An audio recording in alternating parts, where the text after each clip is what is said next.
All right, guys, we just finished our first chunk of the session, and that means it is time for the news. Let's talk about the news.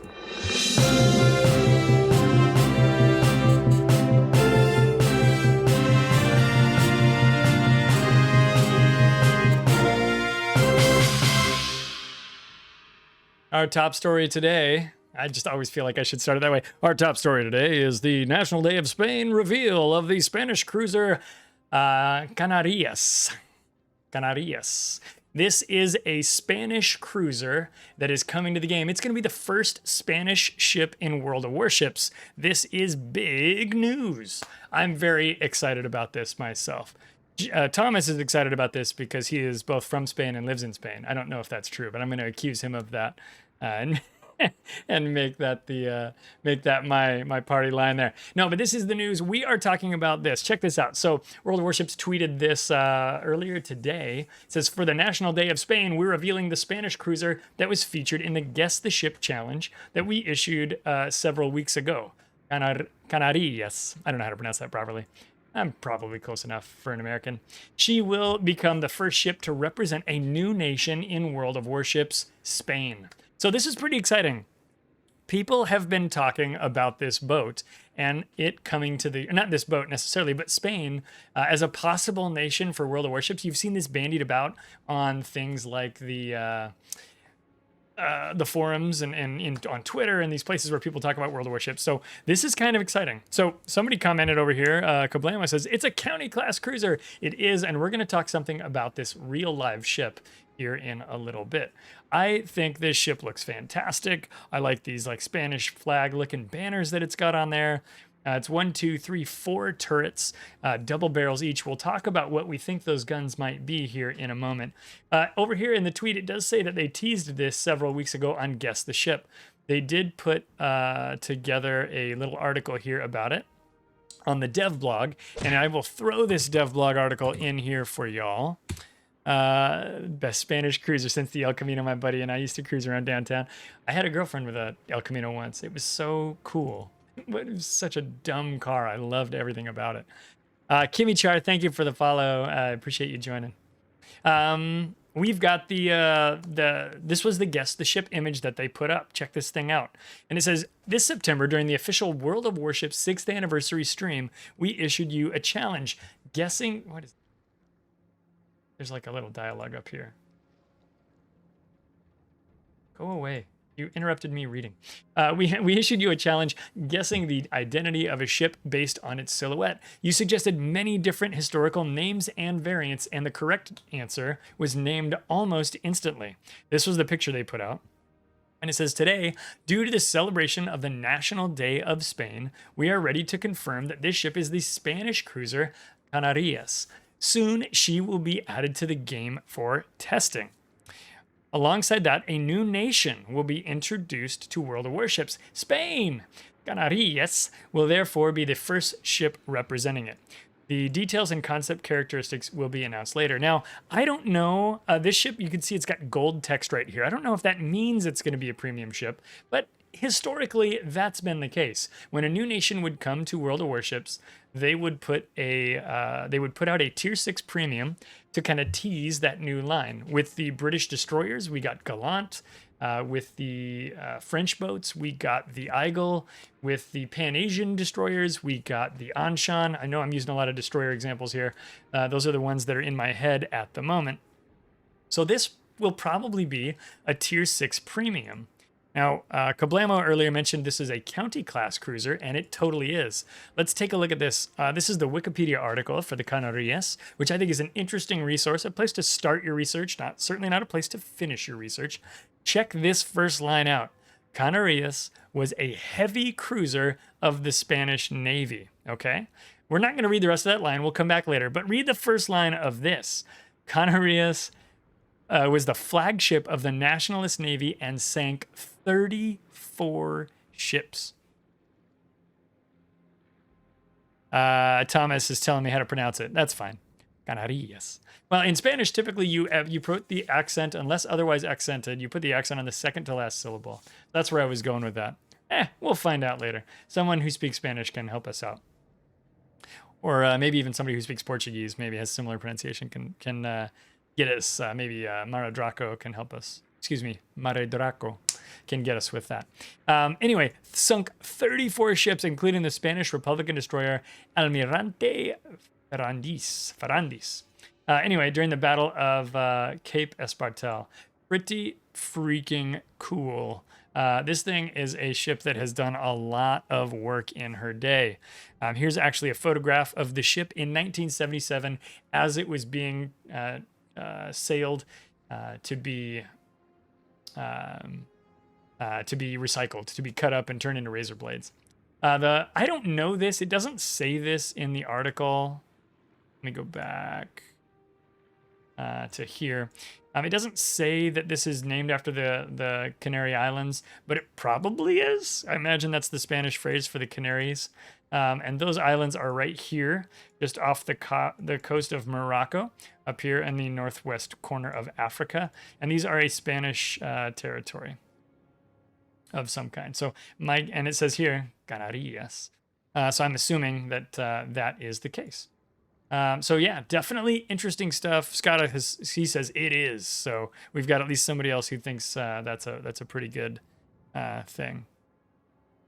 The cool thing about this is it's a heavy cruiser, county class heavy cruiser. The real live armament of this was it says 203. Yep, 8-inch guns, 203 millimeter guns.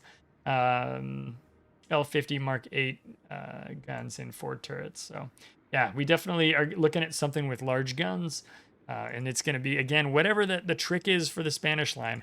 Probably with this being the first ship of this nation, it's not going to be super. It's not going to like lean in heavily on an attribute of that nation. A lot of times those harbinger ships, those first ships that show up, are not necessarily like sporting the full identity of that country's line. For example, if we talk about the Gallant, the Tier 6 British destroyer that showed up before the British DD line, it has single launch torpedoes, but it does have turbo boost. It does have normal smoke. It does not have acoustics. It's really not like the rest of the British destroyers. So this could be kind of an interesting thing.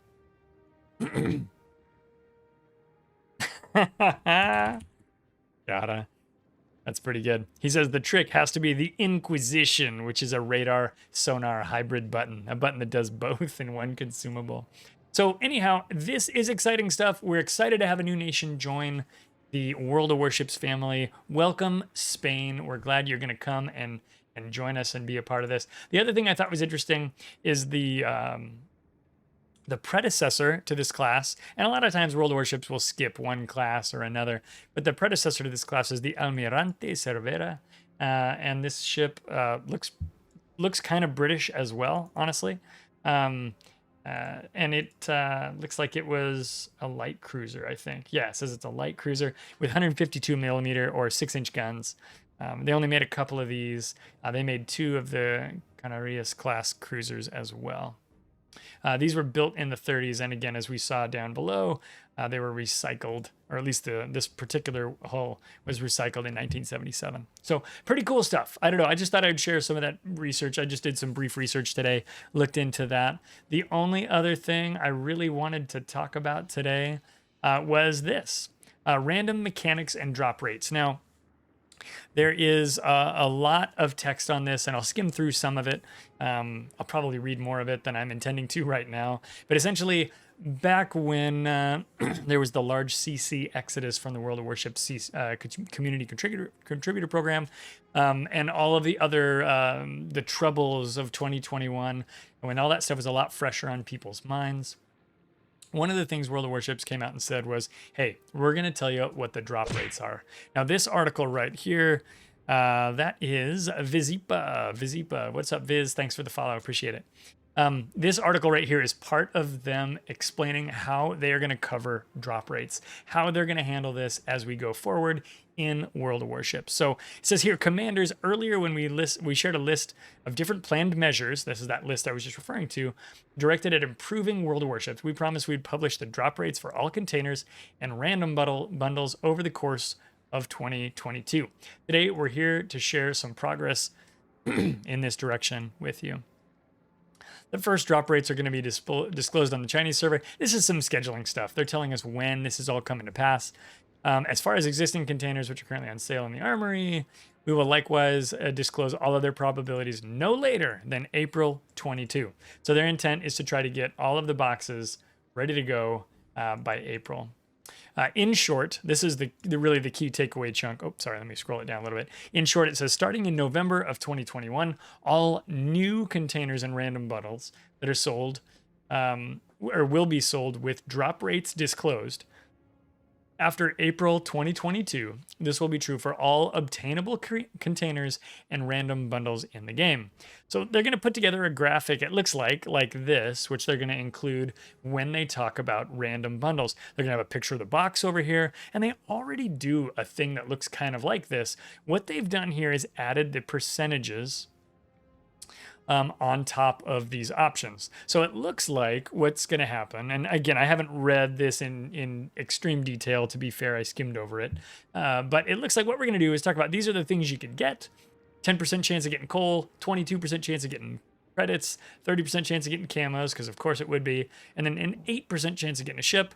And then down here, they're going to show the ships that you can get and the probabilities of each of those ships. In this example, it's a 8% chance of getting a ship with a captain and a 25% chance even across all of those ships of getting one of the ships that they've got here. Again, this is an example. This is not a container you can go get in the game right now, but it is what the method I think they're going to use to share this.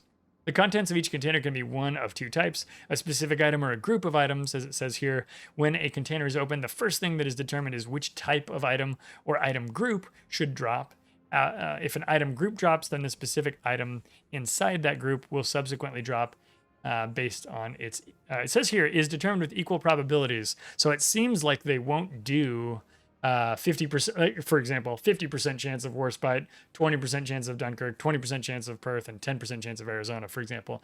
It says here they're going to do that with equal probabilities for the item groups. Now, that's not to say that they might have two different ship groups, and one group, has better ships in it, which with a lower group probability, and one group has a higher group probability with lesser ships in it, or perceived as lesser ships. Probability is expected values. There's a lot more information here. I'm going to throw this link into chat for you guys so that you can check that out if you want to read up on the details of this. As always with our news segment on this show, which we try to do on either Tuesdays or Saturdays, all of the information that I have is public information that you guys have access to as well. But like I always say, even as an adult, it's nice to have somebody read to you every once in a while. The other thing here that I wanted to hit was this last paragraph, this last section. I definitely recommend you guys go read this article if you're interested in this, or if this was a thing that really bothered you, or is something that you're particularly passionate about in World of Warships. Definitely go read that information. But down here at the bottom, it says, in relation to this news, there are two other promises worth mentioning: a warning about the nature of randomness and additional protection for minors.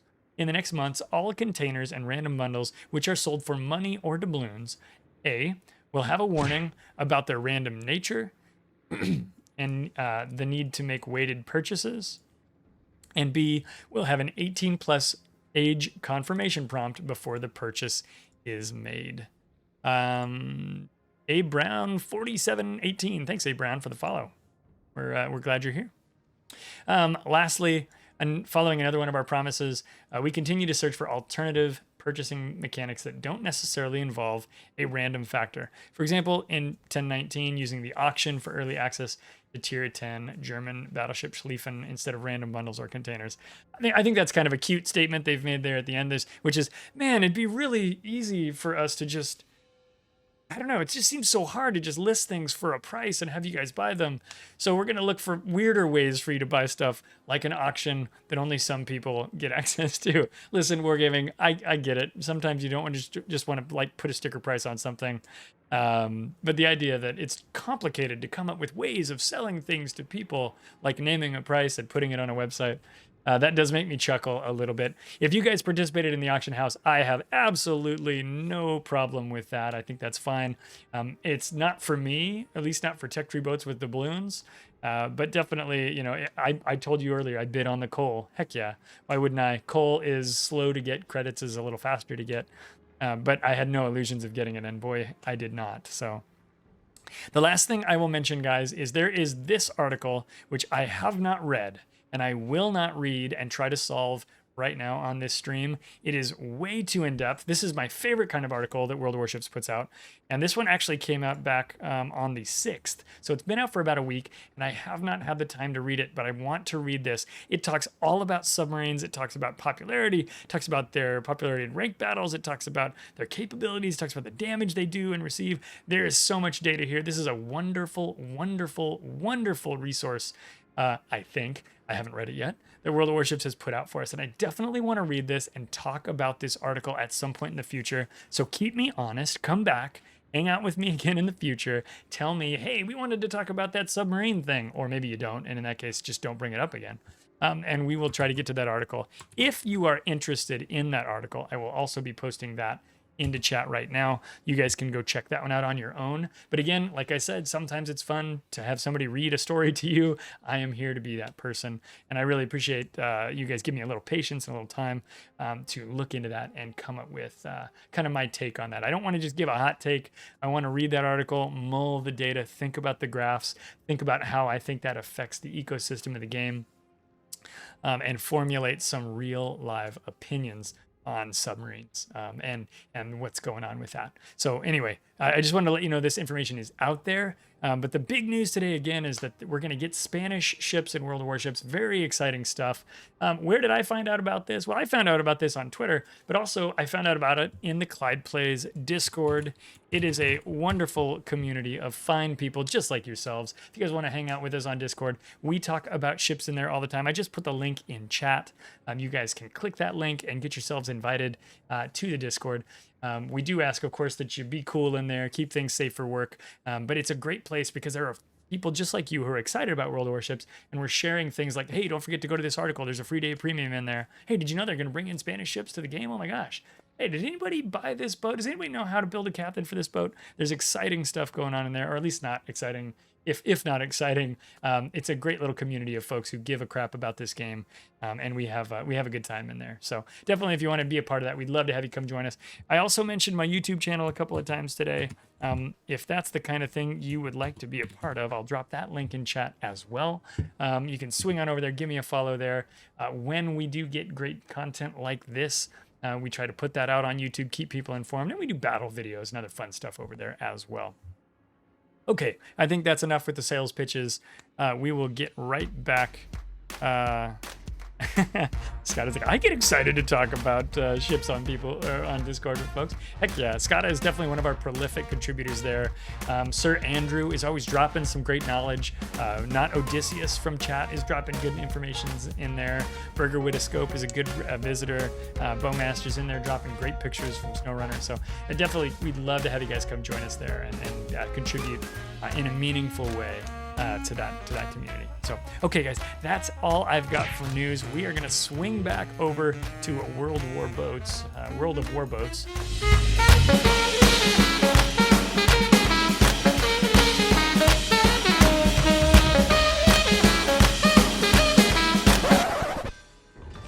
Gotcha, sucker.